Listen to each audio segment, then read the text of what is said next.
first introduce you to Ihor Stetkewycz Wednesday on 7 Action News at 5 p.m.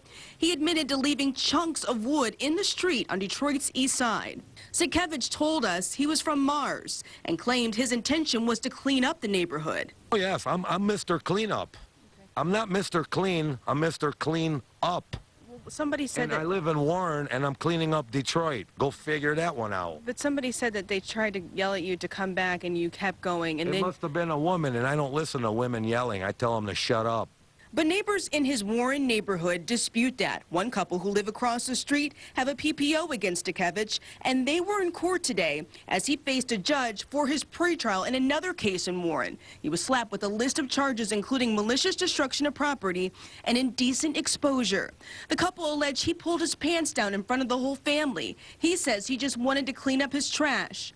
Stetkewycz failed to come to court a few times in this case, so he was taken to jail. See, my mom bought me pants that were 10 sizes too big for me, so I put my belt on as far as it would go. Then I went outside as a nice Warren resident to keep my streets clean. Threats of violence towards myself and my wife.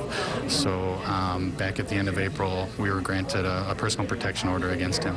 Neighbors say he wasn't only using Detroit as a dumping ground, but his own yard, and the blight is an eyesore. As for the Detroit resident Jeff Brown, who called 7 Action News for help after the mess was left behind, Stetkewycz apologizes. Tell him I'm very sorry and I'm coming to pick it up. It was a pure accident that my rear tires hit the curb and dislodged a few trunks, which I'm going to pick up, and I am so sorry. But it was a curb on a dead end, though.